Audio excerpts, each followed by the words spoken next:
a partir d'ara, si voleu, començam a tastar. I avui volem parlar de formes d'incitació a la lectura, tant des dels clubs de lectura com des d'Instagram. I ens acompanyen 3 persones que crec que poden oferir perspectives molt interessants sobre aquest tema. Jo gairebé no les presentaré, deixaré que se vagin presentant elles al llarg de les seves intervencions. Només diré que la primera d'aquestes persones que intervendrà en primer lloc és la Victòria Vicens, que és professora d'educació secundària, que actualment fa classes a Eivissa i que va fer un treball de fi de grau molt interessant on va recollir molta informació sobre els clubs de lectura a les Illes Balears. Tindrem primer aquesta visió més general dels clubs de lectura. La segona persona que intervendrà és la Mar Rayó, que és gestora cultural, que actualment du el club de lectura de la UIB i que, a més, té una amplíssima experiència en el camp de la dinamització lectora. I, a més, fa feina en el Vicerrectorat de Cultura de la Universitat de les Illes Balears.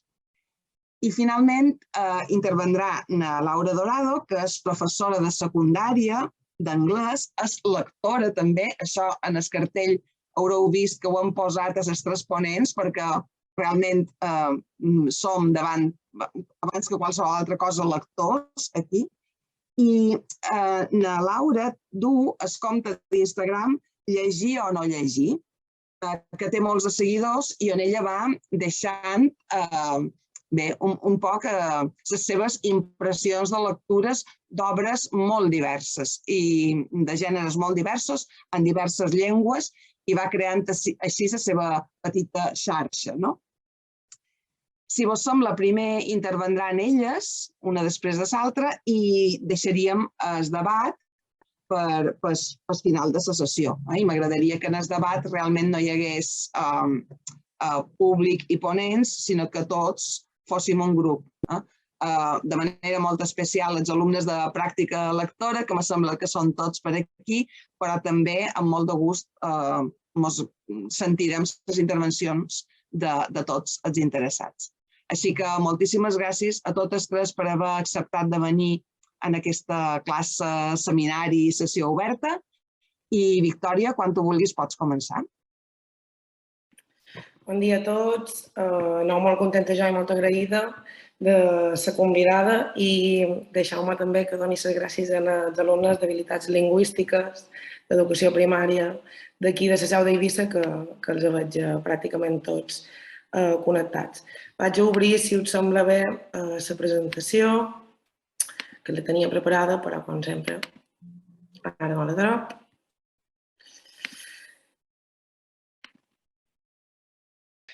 Perfecte.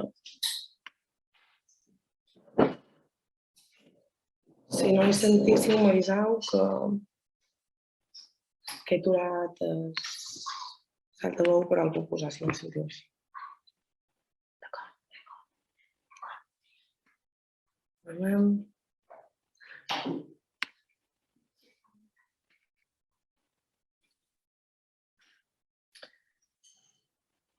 Bé, ara Ventura havia generat molta expectativa amb aquesta presentació i no calia.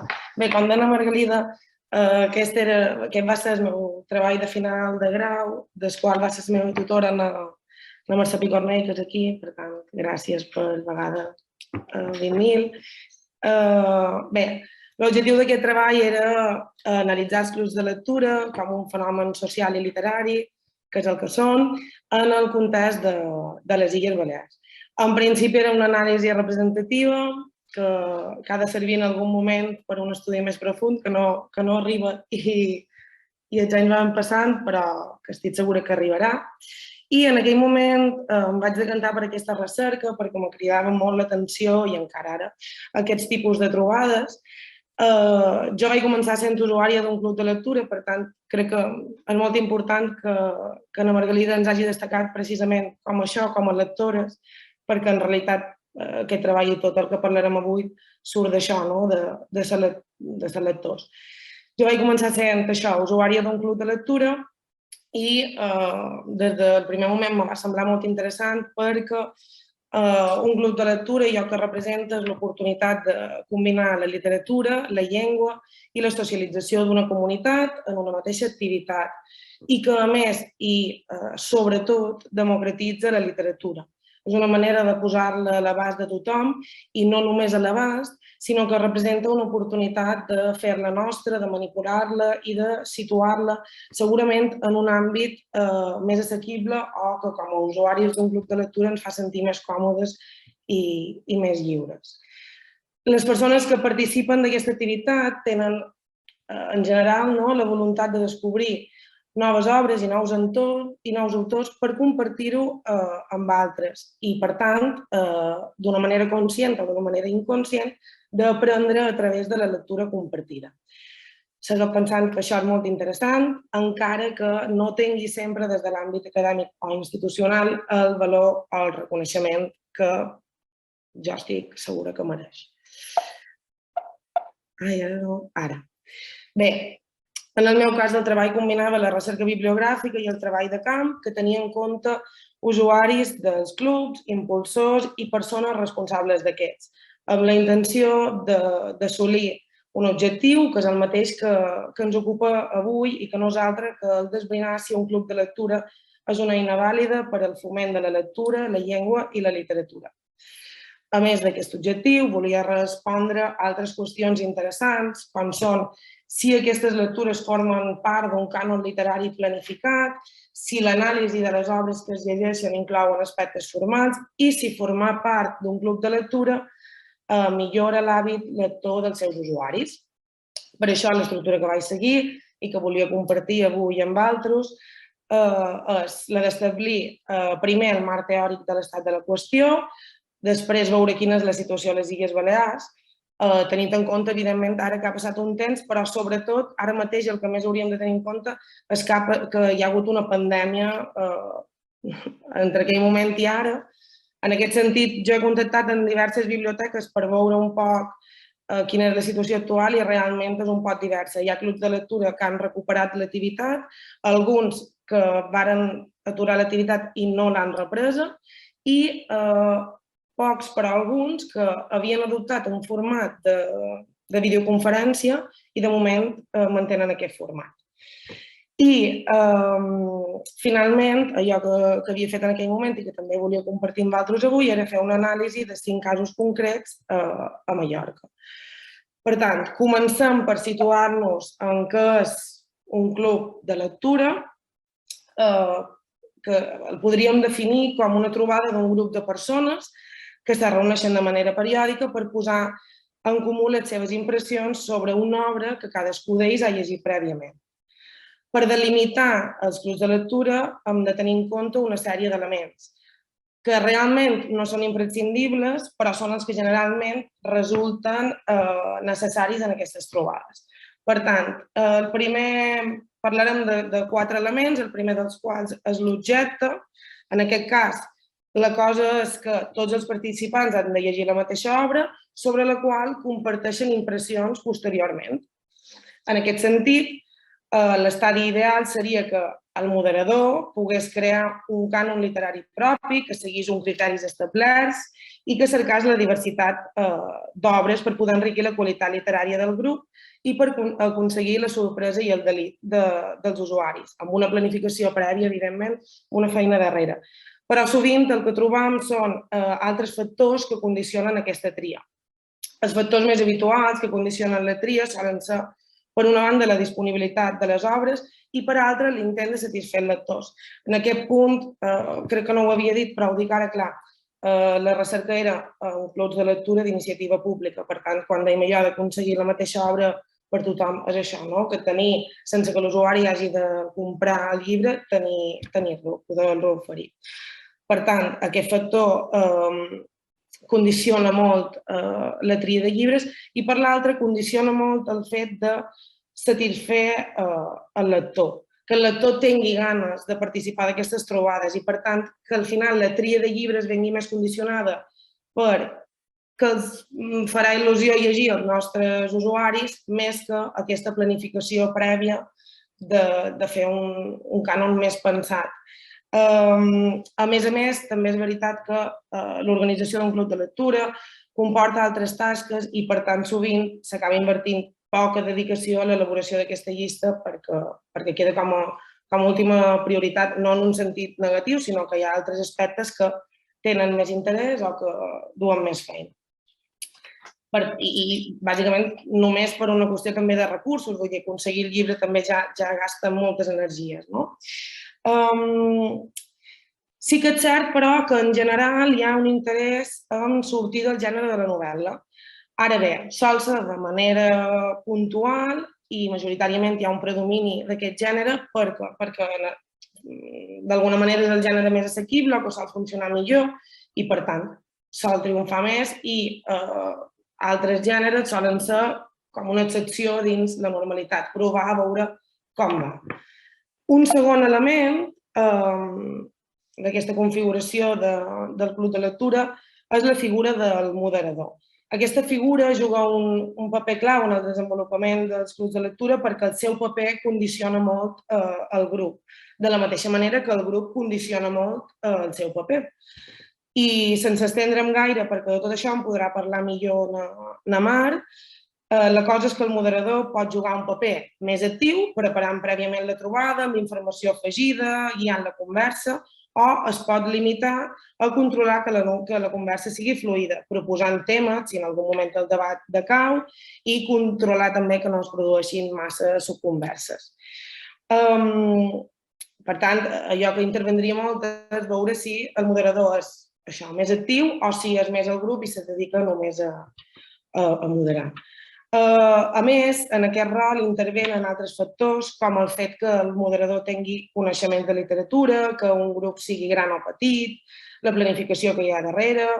Després també, en el cas dels clubs de lectura, que són dins el context d'una biblioteca, influeix molt el fet que el moderador sigui el bibliotecari o no, perquè si és el bibliotecari segurament controla moltíssimes altres tasques, per tant, el club de lectura és una tasca més. En canvi, si és un moderador extern, és una persona que ve ja a fer aquesta tasca concreta i, per tant, varia. I varia també, per tant, la relació amb els usuaris del club de lectura. Si és el bibliotecari, segurament hi té un altre tipus de relació, si només ve a fer el club de lectura, un altre. Per tant, tot això són factors que intervenen molt en la figura del moderador. I parlant dels participants, que evidentment són l'element més important segurament de tot això, la gràcia dels clubs de lectura és precisament que els participants en principi no han d'assolir cap requisit previ per formar part de les trobades i, per tant, ens trobarem amb grups de persones molt diverses que fan que es creïn cercles heterogenis i que d'això en surtin conclusions molt diferents. En general, les persones que acudeixen a aquestes reunions solen tenir com a expectativa trobar una forma d'oci alternativa a l'habitual, relacionar-se amb altra gent i canviar d'alguna manera el seu hàbit lector. Depenent de les circumstàncies de cadascú, el rol també canvia les trobades. Segons les característiques del participant, trobarem rols més actius o més passius. I una cosa que sí que és prou important, si analitzem els clubs de lectures, és quin nombre de participants ha de formar part d'una trobada. Hi ha autors que situen el nombre ideal en 20 o 25, com Blanca Calvo, per exemple, i d'altres autors, com Arana i Galindo, que pensen que el límit hauria de ser en 10 o 15. Clar, en qualsevol cas, el nombre de participants varia molt del context del club de lectura. Si parlam, per exemple, d'una biblioteca d'una població petita, evidentment no ens hem de plantejar 20 o 25 lectors com un club de lectura exitós perquè serà impossible. I, a més, també hauríem de... És a dir, pel que fa a l'iniciativa de la biblioteca és molt important el nombre de participants perquè determina l'èxit de l'activitat, però si analitzàssim només el club de lectura, segurament no cal tenir un nombre de participants molt alt. De fet, seria un poc el contrari. Com més participants tenim, menys oportunitats tenim de parlar. Per tant, el nombre de participants, com veiem, és una cosa molt relativa i que hauríem de tenir molt en compte segons el context i que segurament la Mar també ens podrà aportar la seva visió com a moderadora que serà més interessant.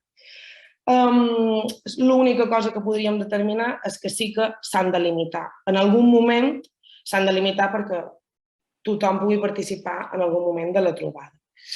I com a quart element tindríem l'element de la periodicitat.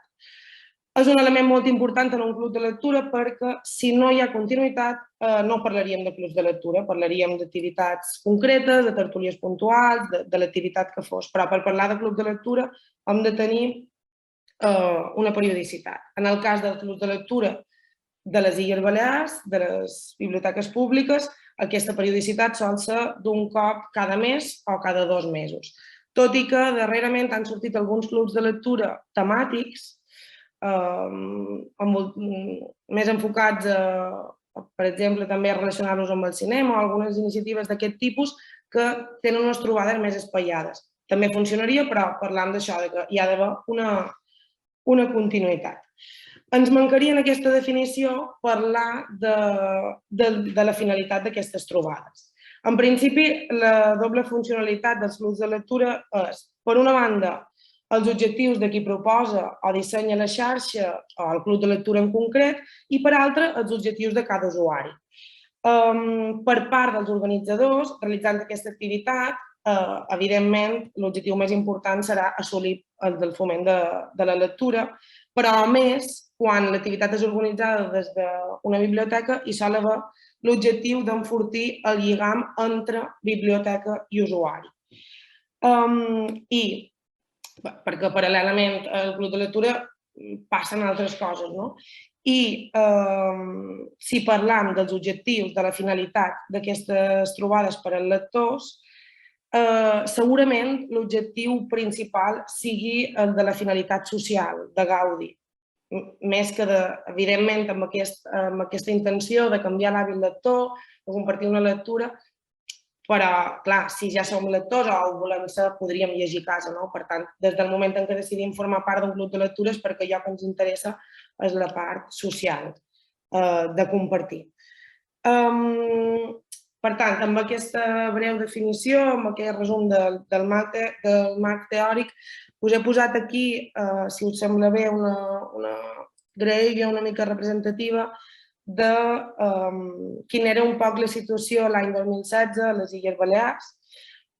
Com ja he dit, en el meu cas em vaig centrar en els clubs de lectura d'iniciativa pública i vaig poder constatar que d'un total de 130 biblioteques que conformen la totalitat de les biblioteques públiques de les Illes Balears, 38 duien a terme aquesta activitat. Una cosa en la que coincideixen tots els autors que parlen de clubs de lectura i tots els bibliotecaris amb qui vaig parlar és que és més difícil mantenir el club de lectura que crear-lo.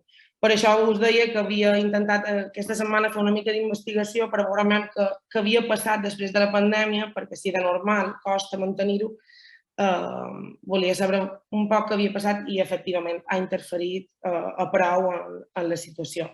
En el cas d'Eivissa, que és aquí on som ara i aprofitant la proximitat, de les 5 biblioteques que realitzaven el club de lectura, n'hi ha 3 que actualment el mantenguin. Per tant, ja veurem d'aquí uns anys què ha passat amb això.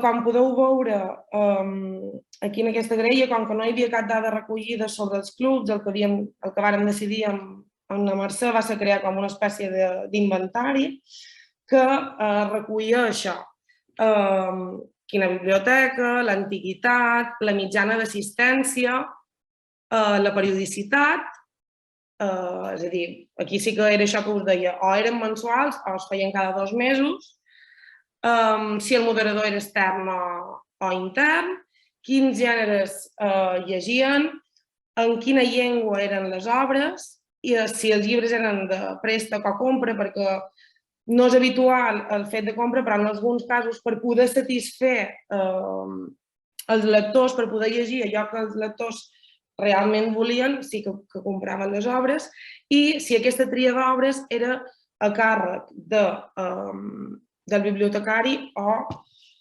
del lector.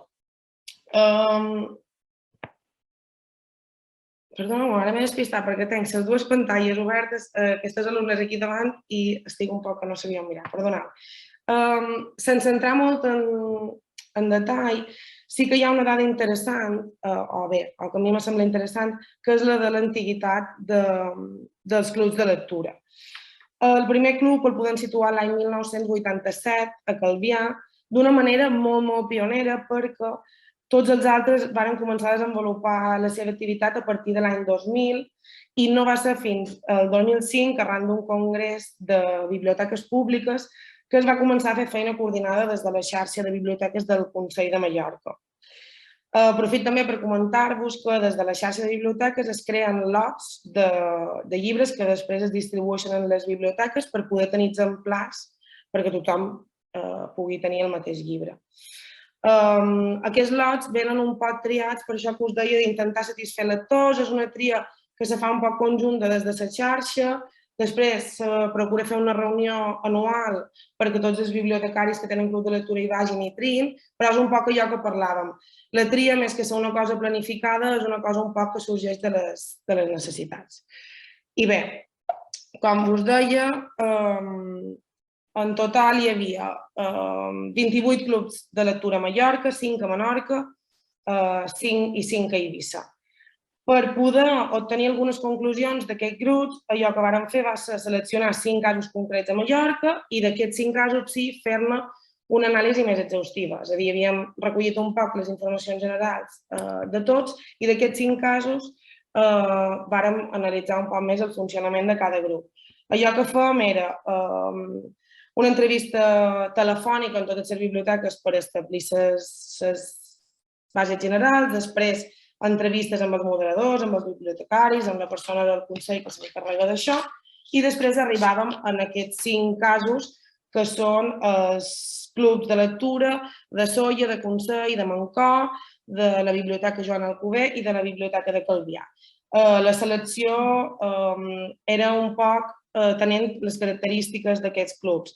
Entre tots ells aconseguíem tenir un club de lectura amb moderador extern, amb el bibliotecari com a moderador, amb alternança de moderador intern i extern, una tertúlia tancada, teníem una tertúlia en una sessió amb la presència de l'autor, teníem grups establerts de fa molt de temps, grups més recents, un grup d'una ciutat, un grup d'un poble gran i un grup d'un poble petit. Per tant, evidentment, només una anàlisi de 5 casos, però reunia un poc totes les característiques.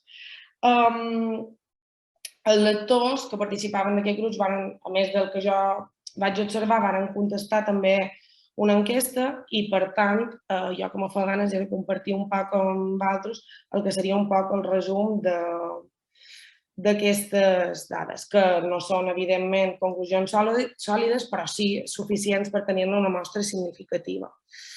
Si vos hi fixeu, aquí tenim un poc l'edat dels participants. Bé, a tot això aprofito per dir-vos que en realitat no m'ho sap, jo volia fer aquest treball per demostrar que els clubs de lectura no eren una cosa de mitjana edat, de sobretot dones.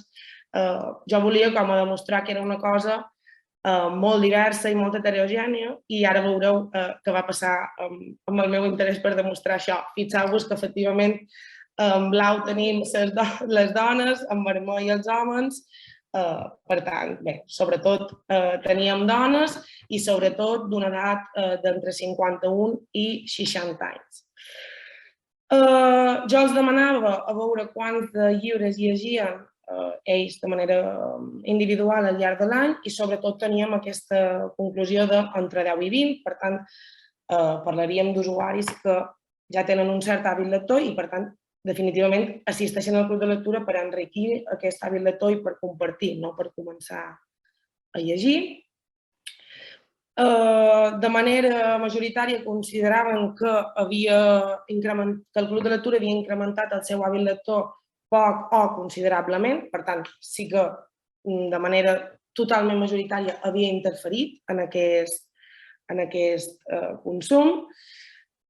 I aquí això a mi m'interessava bastant, que era veure com havia ajudat el club de lectura a llegir altres gèneres. Era un poc, en alguns casos sí, però majoritàriament, com que ja eren lectors consolidats, d'alguna manera també ja llegien altres gèneres, per tant, suposava un descobriment més.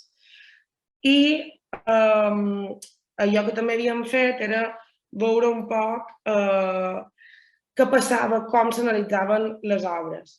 Aquí tenim aquest fragment que diu també es tractaren qüestions de forma, la veu del narrador, la traducció, l'estil d'escriptura, el joc del llenguatge, l'ús de recursos literaris. Més que cap altra cosa, allò que sí que podíem obtenir d'aquesta anàlisi era veure que a mesura que un club de lectura avança en el temps, totes aquestes anàlisis formals de les obres augmenten, diversifiquen, el lector d'alguna manera se professionalitza i cada volta més comenten aspectes formals. Volia afegir una cosa més, però com que crec que m'he excedit de temps, me la guardaré per quan després comentem coses entre tots.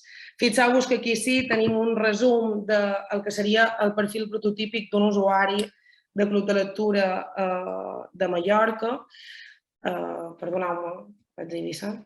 I era això, una dona d'entre 51 i 60 anys, de llengua materna la majoria tenien el català, llegia entre 10 i 20 llibres fora del club, millorava l'hàbit lector i descobria algun gènere. Que en tot, allò que preteníem aconseguir de respondre a les preguntes plantejades era si aquestes lectures formen part d'un cànon literari planificat.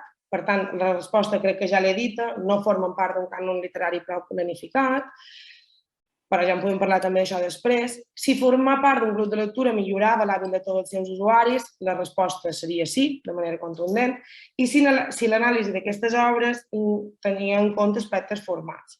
És això que us comentava, va augmentant a mesura que el club augmenta. I finalment, la gran pregunta era si un club de lectura és una eina vàlida per al foment de la lectura, la llengua i la literatura, i la resposta seria rotundament sí.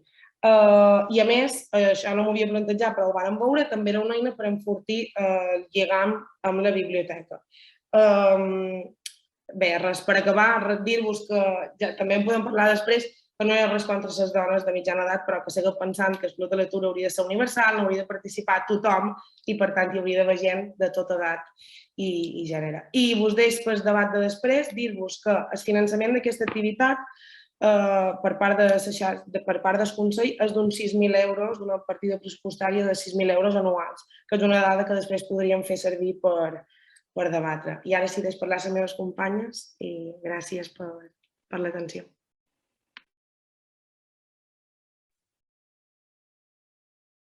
Gràcies, Victòria. Crec que has plantejat moltes qüestions que després podem recuperar per el debat i, a més, has estat un bon preàmbul a les reflexions que ara podrà presentar Ana Mar Rayó, que té experiència ella mateixa en la gestió, en la conducció de clubs de lectura. I ja li dono ara la paraula a Ana Mar. Bueno, gràcies. I jo ara veig que no compliré les expectatives perquè, us diré per què, i a més estic molt contenta d'haver escoltat a Victòria perquè no havia tingut ocasió de veure la feina que havia fet, però la sent molt meva perquè aquest repunt de principis dels anys 2000 de clubs de lectors de clubs de lectura que se varen anar creant són els que jo vaig començar i aleshores juntament amb les bibliotecàries allà on se creaven. Aleshores he fet com un viatge en el passat i estic contentíssima de veure que aquesta feina la Victòria l'ha analitzada tan bé.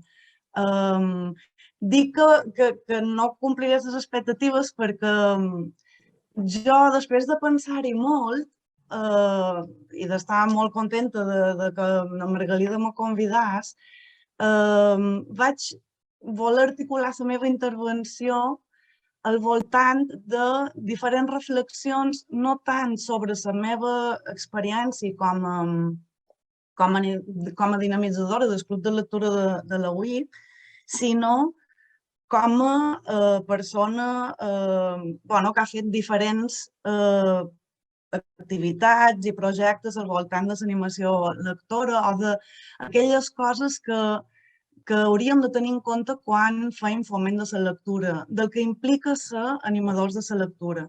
Aleshores, la meva intervenció anirà per aquí. Segurament diré qualque animalada, ja m'ho perdonareu, i després la discutirem a l'hora de poder parlar-ne entre tots, que a més crec que serà la part pot ser més interessant. No? Espero no passar-me de temps, Margalida, avisa'm si és així. He fet set reflexions. Jo no he volgut parlar de diferents coses. La primera, que crec que és evident i que no la puc deixar passar, és que si volem animar a llegir, hem de llegir. Això pareix que és bàsic, però hi ha molta gent que no hi pensa.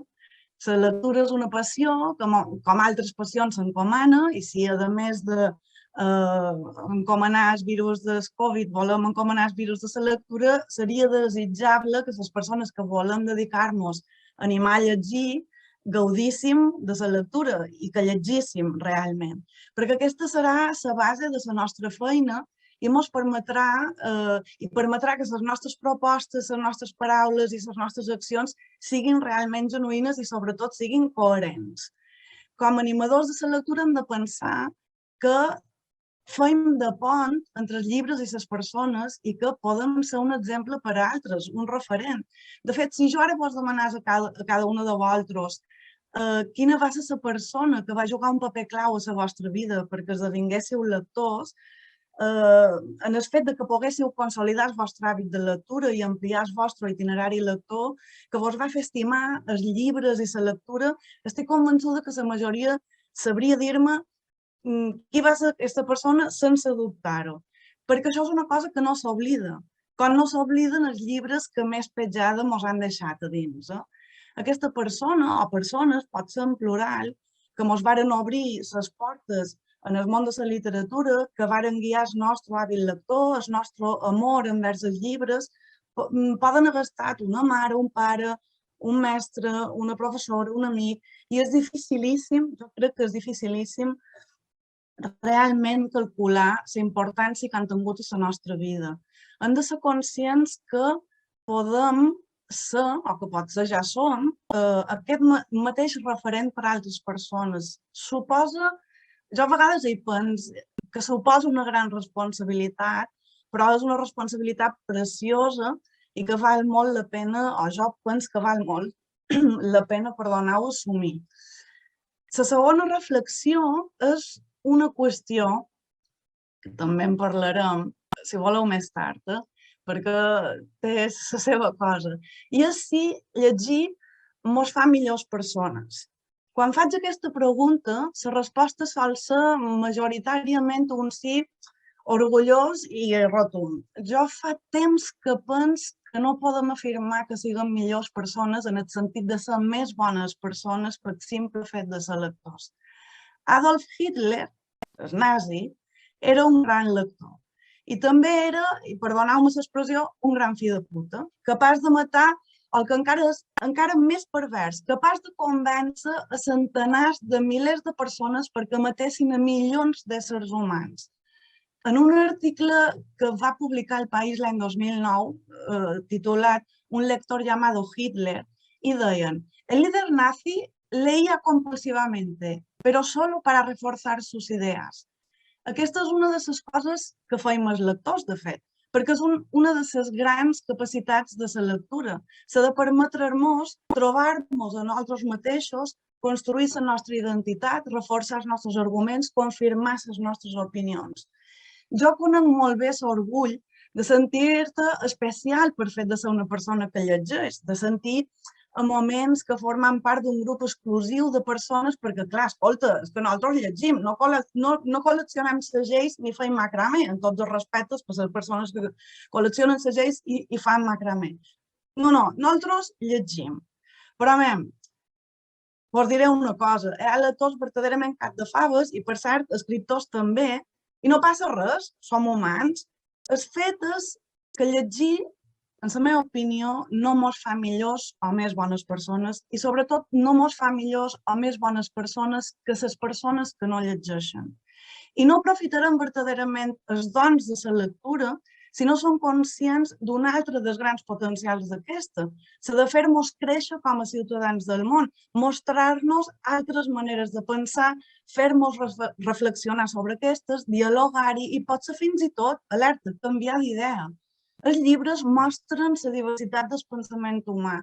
Amb ells podem descobrir les grans diferències i també les grans similituds de les diverses manifestacions culturals existents i podem, gràcies a això, aprendre a ser més tolerants, més comprensius, més compassius.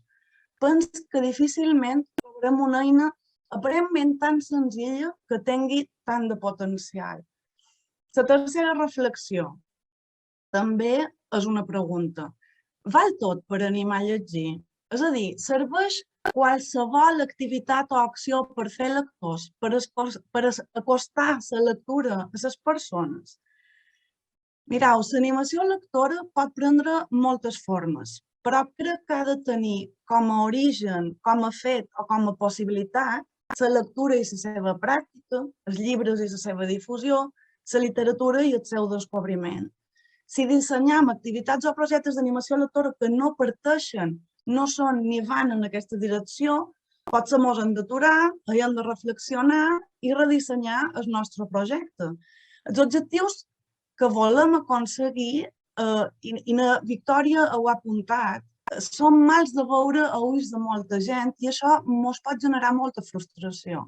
Sovint, els nostres gestors polítics, caps empresarials i superiors necessitaran justificar la seva gestió i l'única manera en què consideren que poden fer-ho és amb números.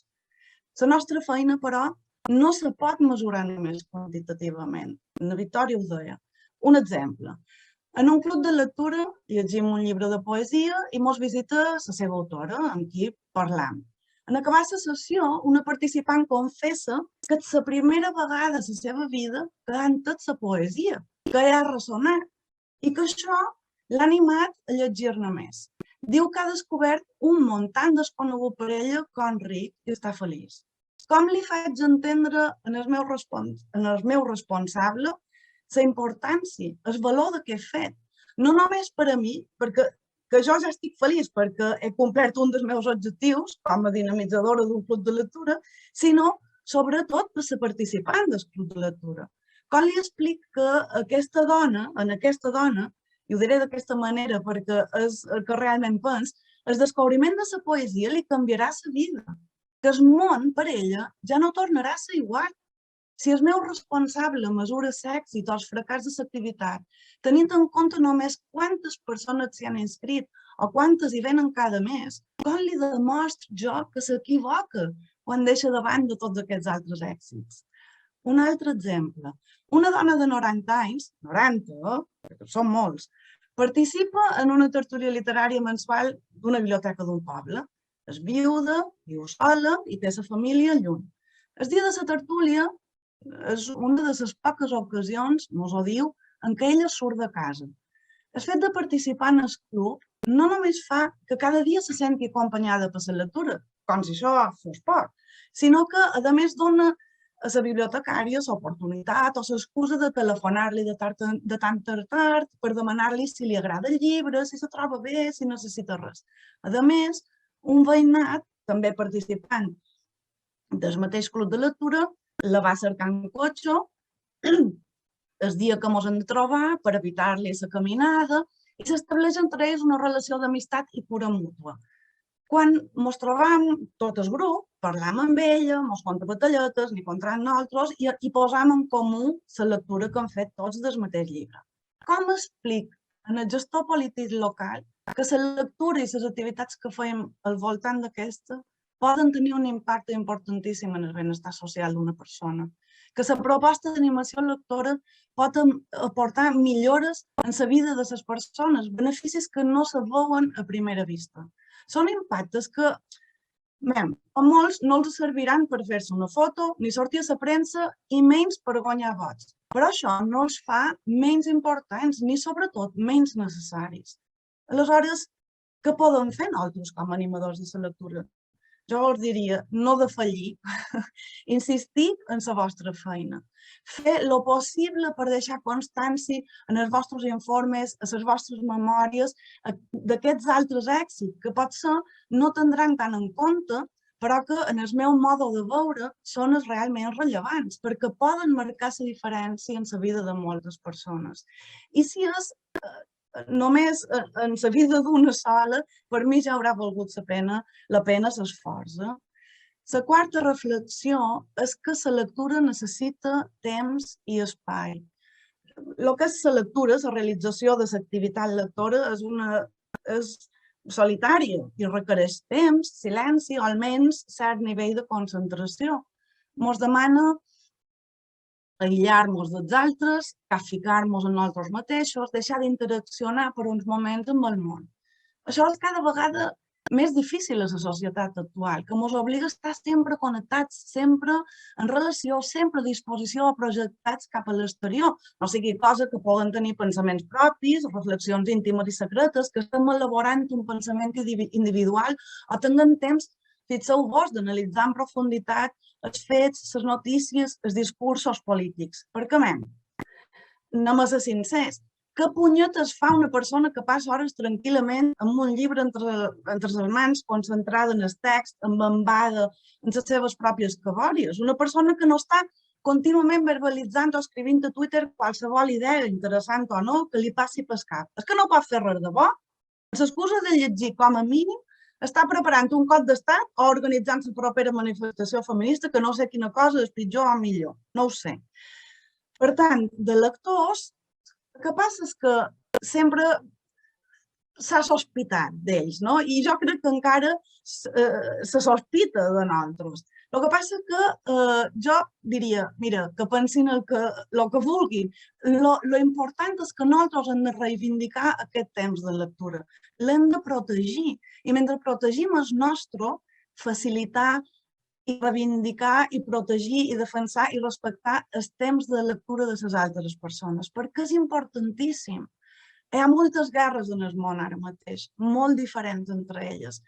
La que ens afecta a tots per igual és la que ens vol superficials i reflexius, mancats de pensament propi, crític, que no vol que aprenguem a estar en silenci, perquè això significa que no ens fa por estar a soles amb nosaltres mateixos, dialogant amb el nostre jo, argumentant les nostres idees, reforçant-les, preparant-nos, en definitiva, per sortir en el carrer sense por a dir la nostra opinió. Per altra banda, la lectura, i d'això n'haureu o hi heu treballat o no haureu treballat a l'assignatura, necessita d'espais. De fet, necessita molts d'espais, petits, grans, públics, privats, interiors i exteriors, espais físics, metafòrics, reals, imaginaris, de tota mena.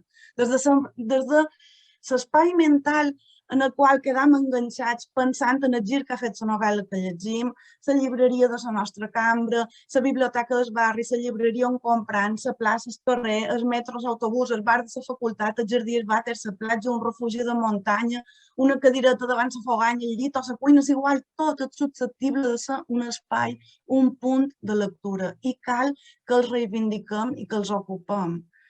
La cinquena reflexió és que no podem menysprear cap lector. Un lector és una persona que en dur a terme aquesta activitat posa en funcionament totes i cadascuna de les àrees del cervell, cosa que, segons explicava el doctor en literatura Antonio Basanta, no succeeix amb la realització de cap altra activitat de les considerades d'oci, com per exemple mirar la televisió o escoltar música, per dir-ne dues. Per tant, hem de pensar que una persona que tria llegir davant la immensa quantitat d'altres possibles opcions d'esbarjo, tria conscientment o inconscientment, realitzar una activitat que li exigirà més esforç, més disciplina, més força de voluntat, més treball cognitiu. Per què dic això? Perquè hi ha molt de tipus de lectors, molt diferents. I a parer meu, el fet important i el que hem de valorar és que llegeixin el que llegeixin llegeixen i per tant són lectors. Dit això, i abans que algú m'acusi d'heretgia, si treballeu per foment lector, una de les vostres tasques ha de ser d'ampliar al màxim les possibilitats lectores dels vostres usuaris i ajudar-los a refinar el seu paladar lector. Si teniu una lectora enamorada de les novel·les de la Megan Maxwell, que per cert jo no n'he llegit cap, però m'hi hauré de posar per saber per què, podeu mostrar-li que hi ha grans obres de literatura eròtica que també val molt la pena descobrir i que Jane Austen escrivia històries romàntiques a principis del segle XIX on, a més, criticava el masclisme de l'època. Si hi ha un adolescent que fa baves pels vampirs de Crepúsculo, podeu explicar-li que un tipus que Naomi Bram Stoker va crear el més universal dels vampirs l'any 1897. Si teniu un jove a qui li agrada el còmic, podeu donar-li l'oportunitat de descobrir com el cinema s'ha inspirat en la narrativa audiovisual de la novel·la gràfica i viceversa. Si un nen està emmirallat amb Harry Potter, li podeu contar que J.K. Rowling va poder crear aquest personatge i el seu món màgic perquè ella és hereva i lectora d'una literatura anglesa capaç de produir obres de fantasia tan notables com Peter Pan, El Senyor dels Anells o les Cròniques de Nàrnia. Jo no faig ni he fet mai animació lectora perquè tothom esdevingui expert en literatura o crític literari. Entre altres motius perquè jo no soc cap d'aquestes dues coses. Jo soc una lectora i de totes les coses que hem dit i direm avui no hem de perdre mai de vista el fet que també llegim simplement per divertir-nos, per passar una bona estona. També hem de recordar, com deia l'escriptor Daniel Pennac, que tenim dret a no llegir, que la gent té dret a no llegir i per això la nostra tasca no és obligar a llegir, sinó facilitar que les persones tinguin la possibilitat d'esdevenir lectors si ho volen ser i si ja ho són, d'ajudar-los a créixer com a tals. La sisena reflexió, ja vaig acabant, però semblava que no, és que és important cercar, com ho diríem, còmplices de la lectura i còmplices de la nostra feina com a animadors de la lectura.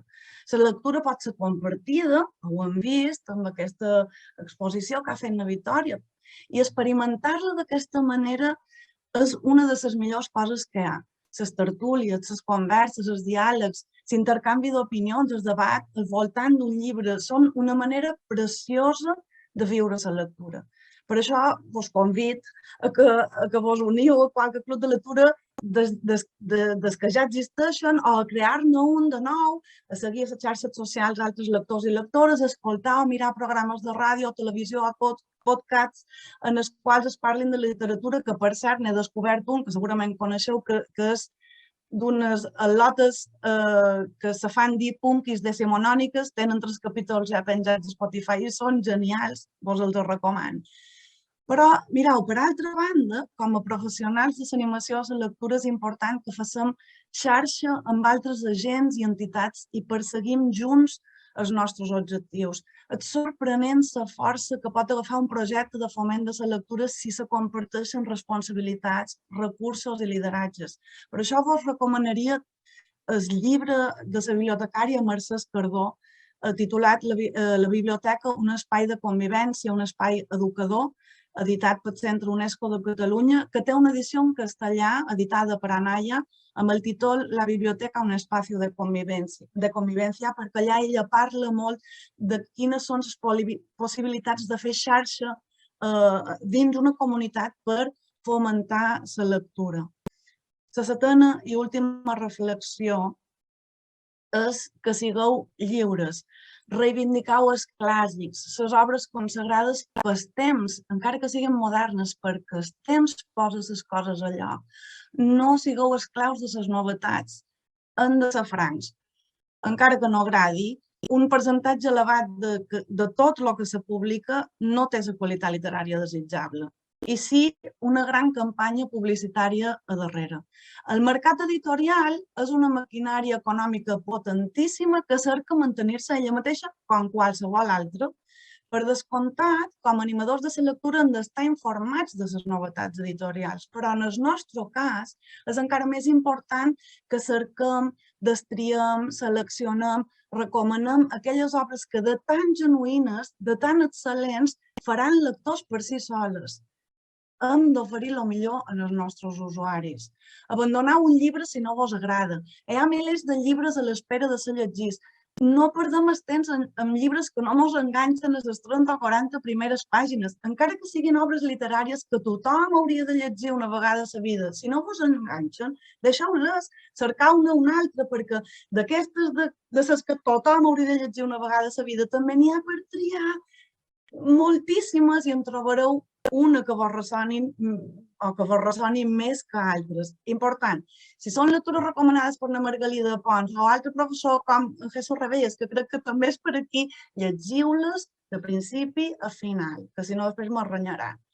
Rellegiu, si vos fa ganes, perquè rellegir te permet descobrir coses noves, no només del llibre en qüestió, sinó també de tu mateixa. Subratllau, feis anotacions, només si el llibre és vostre, i veureu qui éreu quan vareu fer aquesta primera lectura i qui sou ara, en definitiva, quin camí heu fet, com heu madurat, no només com a persones, sinó també com a lectors. Podem tornar a ser aquell infant que demana nit rere nit exactament el mateix conte fins que se'l fa del tot seu.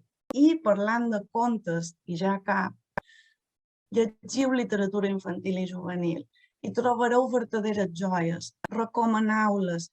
Quan oferim llibres en els infants i en els joves, els oferim paraules per entendre's a ells mateixos, els mostram el gran ventall d'emocions que una persona pot arribar a sentir i els ajudam a no sentir-se perduts, sols o espantats de les seves pròpies, algunes d'elles molt males de gestionar en aquestes edats. I llegiu i recomaneu també contes de fades, perquè, com afirmava el psicòleg, un clàssic, Bruno Bettelheim, els contes de fades proporcionen seguretat, donen esperances respecte al futur i mantenen la promesa d'un final feliç. Per aquesta raó, deia Bettelheim, Lewis Carroll els anomenà un obsequi d'amor i jo afegiria com també ho és la lectura. Gràcies. No he activat la icona d'aplaudir, però m'agradaria fer un gran aplaudiment de la Victòria abans també, que no sé si ho han fet. Moltes gràcies per aquesta aportació. Marc, ha estat moltes coses diferents a la vegada. Apassionada, molt, desmitificadora també, perquè hem après que llegir no necessàriament ens fa millors, que els llibres no passa res si els abandonem, però que sí que llegir ens fa crítics, no?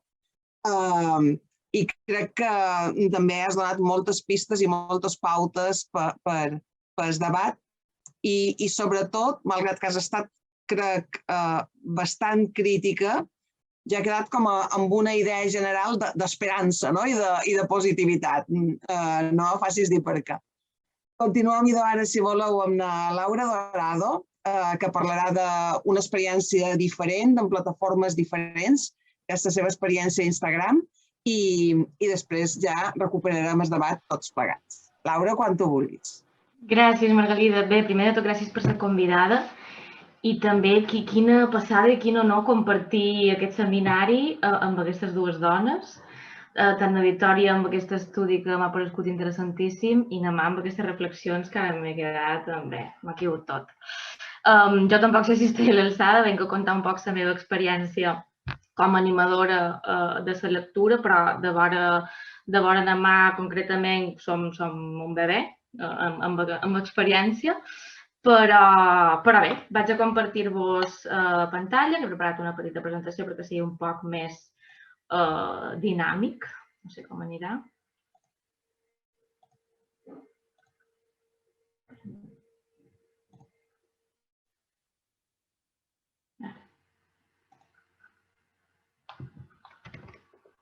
Vale. Ho veus? Sí. Val, perfecte. I bé, com ha dit la Margalida, jo me vaig presentar com a lectora i com a bookstagrammer, que és aquest anglicisme que s'ha agafat per explicar el que fèiem a Instagram, i explicaré una mica la incitació que vaig tenir jo a la lectura per esdevenir lectora i com crec que jo puc estar incitant a altra gent a la lectura a través de Bookstagram. Primer de tot, com deien esdevenim lectors perquè tenim referents, no? I des de ben petita jo a casa nostra, la veritat és que he tingut molta sort, i quan la mà xerrava d'aquest referent molt concret, evidentment tot ho he pensat en mon pare. A casa nostra sempre he tingut accés a llibres, a revistes, a diaris, a tot tipus de material, i també s'ha encoratjat, no només he tingut referents a l'hora d'imitar, de donar exemples, sinó que també he tingut oportunitats de seguir amb aquesta passió. Recordo, de fet, que mon pare cada dissabte o cada 2 dissabtes ens acompanyaven el meu germà i a mi a Gotham Còmics, que encara existeix. En el seu moment estava a una altra banda, però encara existeix. I varen començar llegint còmics, de fet, i de llavors jo, bé, tota la meva joventut i fins ara record tenir moltíssimes estones amb un llibre entre mans, o una revista, o un còmic, o qualsevol tipus de suport. Però, així com xerràvem abans de referents i com una de les reflexions que ha fet la mà, que per mi era la primera, és que perquè la gent llegeixi hem de llegir nosaltres també. Vull dir, perquè jo aconseguís enganxar-me a la lectura, vaig haver de veure primer mon pare llegint molt, perquè els meus alumnes, jo també soc professora de secundària, perquè els meus alumnes s'engresquin a llegir i vulguin seguir descobrint lectures, jo també els he de mostrar i comentar-los llibres que m'estic llegint i que m'estan agradant. I m'agrada molt aquesta vinyeta de na Flavita Banana, que crec que no cal explicar-la, és bastant representativa del moment també en què ens trobam, no? D'aquesta manca a vegades de referents o d'exemples, que evidentment, com ha dit na mà, cap problema amb la gent que no llegeix, per X motius, però sempre està bé tenir aquesta referència, sigui un familiar, un profe, un amic o el que sigui. I aleshores, d'aquí, després d'aquest recorregut infantil i juvenil, ara ja tinc una altra edat, i va sorgir aquesta idea de Bookstagram, no? Bàsicament s'agafa la paraula en anglès i el nom de la xarxa. També existeix Booktube, que ara està molt de moda també, que és gent que fa ressenyes i comenta llibres a través de vídeos de YouTube, i també està molt de moda. I a mi se me va acudir aquesta idea després de la pandèmia. Havia tingut una època bastant de bloqueig lector, que de tant en tant ja passa, i vaig voler engrescar-me dient, ostres, ara estic llegint més, vaig crear-me un Instagram, que a mi també m'agrada molt el tema xarxes i les fotos i això, i vaig estar mirant com fer-ho. Però jo pensava que jo seria una pionera i que havia tingut una idea brillant i seria, vamos, la millor idea que podria tenir. Però quan vaig començar a cercar noms per posar-me a la xarxa d'Instagram, vaig trobar que tots estaven agafats, que ja hi havia moltíssima gent que havia tingut aquesta idea i que bé, hi havia una comunitat allà bookstagrammer brutal i bé, me'n vaig donar compte d'això, cercant noms, i vaig veure que ja existien. Per tant, no vaig ser pionera, però me vaig poder sumar en aquesta tendència. I aleshores és quan va sorgir aquest compte de llegir o no llegir. El nom, la veritat és que és això, és que vaig trobar, és que vaig pillar, perquè tots els que m'agradaven estaven ja agafats. I vaig voler jugar un poc amb el to be or not to be, perquè jo som professora d'anglès, com ha dit la Margalida, som filòloga anglesa, i vaig agafar aquesta inspiració shakespeariana, però evidentment llegir sí, sempre que se pugui. Aquesta foto sí que la tenia molt clara des del principi. Aleshores, com funciona Bookstagram? Bàsicament, va començar sent per mi com un diari de lectures, és a dir, llibre que me llegia, llibre que publicava, que compartia què m'havia semblat. Tampoc diria que faig ressenyes, perquè no puc xerrar de... Jo no sé fer ressenyes, no som crítica literària, no és una cosa professional, però sí que comparteixes una mica sensacions. Ja no tant de què va el llibre, perquè això és una cosa que se pot trobar bastant fàcilment, sinó quines sensacions t'ha donat, què t'ha semblat, què t'ha fet sentir, etc.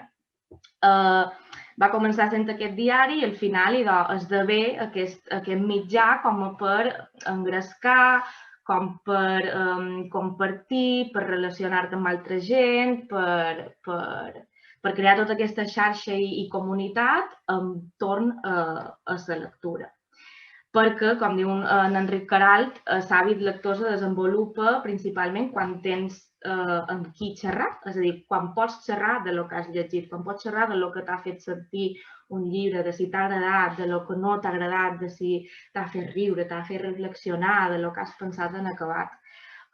Si no tenim aquesta oportunitat, és difícil que se desenvolupi l'hàbit. És a dir, és una passió i és un hobby molt individual, com deien abans, s'ha de trobar el moment i l'espai per fer-lo, però al final l'acabes desenvolupant trobant aquests espais comuns, com són els clubs de lectura o, en el meu cas, és Instagram. Per tant, la lectura sempre és millor compartida. I d'aquí sorgeix aquesta xarxa. Clar, què passa? Jo en el meu entorn no tenia oportunitats de comentar-ho. És a dir, hi havia altres interessos i no passa res i també en compartesc alguns, però no tenia aquesta oportunitat de comentar les lectures, el que estava llegint, el que m'havia semblat, etc. És diferent xerrar d'una sèrie, d'una pel·li, has vist això, has vist l'altre, però cada vegada m'acostava més trobar amics i coneguts amb qui comentar les lectures que cada vegada anava fent. I d'aquí sorgeix la idea de ficar-me a dins Bookstagram, que cada vegada està més en auge. Al final és això, se crea aquesta comunitat de lectors amb els quals no tens ni per què tenir una connexió, una trobada física, sinó que de manera virtual i digital pots compartir tota mena d'opinions, perquè, és a dir, tu recomanes llibres, però també te'n recomanen a tu, descobreixes llibres que no són novetats i que potser per qüestions de la vida no hi toparies d'altra manera. És una xarxa, a més, que jo he trobat molt tolerant, la veritat, així com, no ho sé, m'esperava més hate, que diguem, o més odi a l'hora de publicar i de comentaris, perquè a vegades les xarxes són molt virulentes, no? I veus a Twitter a vegades els pollastres que se munten i, clar, a vegades xerràvem abans de la síndrome de la impostora, de qui som jo per donar la meva opinió i que sigui vàlida en aquest cas quan no som experta ni som crítica literària ni molt manco, simplement m'agrada llegir i comento el que llegesc i ho puc compartir amb altra gent que pensi igual o no que jo, però aquesta és la gràcia, que ho puguem comentar. Però la veritat és que m'he trobat amb una comunitat superoberta que convida, que és molt tolerant i que la veritat és que és molt guapa. Moltíssima de les persones que publica, és una xarxa global, òbviament, moltíssima gent publica en anglès, també moltíssima gent publica en castellà i dins aquest món sorgeix també aquesta iniciativa que se diu el Reducte Català, que dins Bookstagram hi ha aquest hashtag que podeu seguir, que és gent que publica en català. No vol dir només que sigui gent que llegeixi en català, que també, però la idea és que tu puguis llegir en totes les llengües que puguis i vulguis, però que les ressenyes que facis o la difusió que facis del que llegeixes ho facis al manco mínim en català. Sabem que el català a les xarxes és poc present, té presència, però crec que és minoritària i és testimonial. i, per tant, se va crear com aquesta xarxa i aquesta comunitat per fomentar tant la lectura com, sobretot, la presència del català a les xarxes. I pareix mentida, se diu el Reducte Català perquè va començar sent petit, però al final són més de 100 persones que estan en aquest grup i moltíssima gent que cada vegada ens segueix i s'hi va afegint. I també m'he trobat amb això, una comunitat de lectors amb qui puc comentar lectures en la meva llengua i que no tenen per què ser del meu entorn més proper, moltíssima gent de Catalunya o de Menorca, del País Valencià, i això també és molt agraït, la veritat. Com trio jo les lectures? Jo tinc la sort de poder llegir en 3 llengües, som bilingües en català i castellà, i després vaig estudiar filologia anglesa, per tant llegeixo molt en les 3 llengües. No tinc molt de criteri a l'hora de triar-lo, simplement el que vaig una mica fluint i el que me surt en aquell moment. Però també hi ha moltíssimes iniciatives, per exemple, xerrant dels clubs de lectura.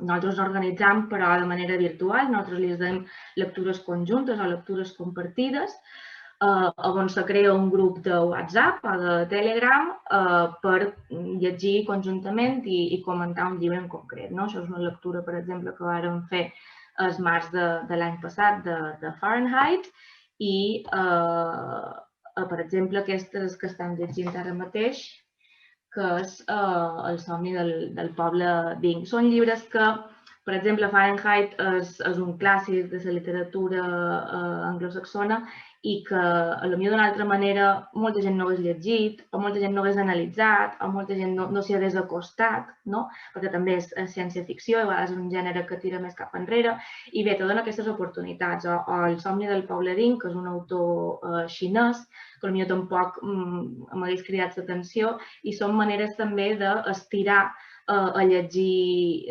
gèneres i obres que potser d'una altra manera no hi haguessis tingut accés o interès.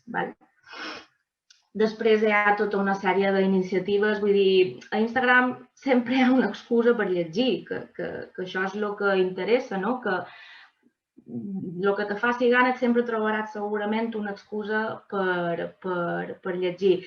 Sempre va bé tenir el teu llibre criteri per triar el llibre que més te faci ganes en aquell moment, però, si no, sempre hi ha aquestes petites iniciatives que si tu fas seguidisme sempre podries estar llegint una cosa o l'altra.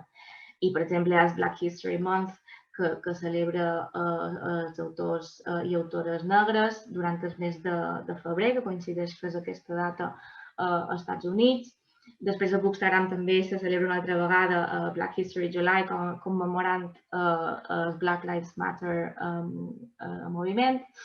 Després hi ha una iniciativa que va proposar una bookstagrammer molt famosa, que és Namagrat Ajos Tiernos, que és el Març Asiàtico, que s'ha traduït també en català com a Març Asiàtic, i és bàsicament durant el mes de març llegir autors i autores de procedència asiàtica. Hi ha també el Març Lila, s'agafen aquestes dates puntuals i concretes com són el 8 de març per animar a llegir més autores, dones, perquè a vegades hi ha aquest biaix de gènere, o el mateix, llegim autores d'octubre, que és el mes d'octubre, llegir dones que escriuen. Ara, per exemple, hi ha hagut noves iniciatives de part de gent que forma part del Reducte Català, que és durant el mes d'abril fer un abril català, llegir literatura en català, perquè s'acosta Sant Jordi i perquè ve bé. O hi ha un altre compte de Bookstagram, els Book Hunters, que han proposat el Juny Nòrdic fa poc, i és durant el mes de juny llegir literatura nòrdica o ambientada en països freds, vull dir, ja qualsevol excusa va bé. O el juny LGTBI, octubre trans, després hi ha el dia del còmic i també se celebra, hi ha el dia de la poesia, vull dir, qualsevol excusa és bona i no hi ha temps per avorrir-se, vaja. Després també existeixen els reptes, no? Hi ha aquest, per exemple, que vaig agafar, que està en italià, però que se tracta de llegir 12 llibres a l'any. Això sobretot surt a principi d'any, 12 llibres que siguin de 12 països diferents, o siguin ambientats a 12 països diferents, o, per exemple, aquest altre que hem fet també des del Reducte Català, que a part de comentar lectures també tenim aquestes iniciatives de vegades, tot i que costa molt coordinar-se sent un grup de més de 100 persones, però al final és això, promoure també la lectura en català, encara que sigui amb traducció, encara que, bé, de qualsevol manera, no? Llegir na Rodoreda, llegir teatre, llegir poesia, etc. Clar, també la qüestió és després no embafar-se o no bloquejar-se, perquè jo ara, justament ara, m'estic llegint 2 llibres, que un és una lectura compartida i l'altre és un club de lectura. I tenc com a ganes que arribi abril per dir, vull llegir el que a mi me vengui de gust, no el que, saps? A vegades necessites aquest espai també per tu mateixa triar les teves lectures, però vaja, que excuses no em falten, sí? I després, el que dèiem d'aquesta incitació a la lectura, d'aquest feedback que reps de gent, és molt positiu, perquè reps aquest tipus de missatges, no? En plan, vale, manca t'ho apareix a tu i si t'agrada me'l compraré. O gràcies a el que tu has publicat, o gràcies a veure't aquí a Instagram estic llegint més. O he triat aquell llibre que tu vas recomanar i m'ha encantat. O no, o jolín, vaig agafar aquell i ha estat superdur. Bé, és una sensació fantàstica i, com deia demà, també és molta responsabilitat, perquè al final jo no som ningú, no som cap experta. En xerràvem amb la Neus, que està per aquí, la Neus Duran, que té un altre perfil d'Instagram, que és Històries de la Fresca, que ella està fent un treball per la universitat, que la pregunta que diria és si els crítics literaris tradicionals estan esdevenint obsolets, perquè al final tu potser ja no vas a un diari, a una revista o un digital a cercar la crítica formal, tradicional d'una obra, a no ser que potser te vulguis informar més enllà quan ja has llegit un llibre, no? Potser vols investigar més profundament quan ja l'has acabat o quan ja has fet la reflexió. Però a l'hora de cercar lectures noves, no sé fins a quin punt el manco a la meva generació cercar amb aquesta crítica literària formal. En canvi, entres a Instagram o en el mundillo Bookstagram i pots trobar milions d'inspiracions per llegir tot tipus de coses, i no només això, sinó una comunitat lectora amb la qual comentar-la, que permet que, si no tens un entorn propici per fer això, com era el meu cas, trobis aquest món immens de gent que comparteix aquest gust i aquesta passió per la lectura amb tu. I ja està, això és la meva experiència. M'agradarà després també sentir si la gent té preguntes o si podem seguir debatent sobre el tema.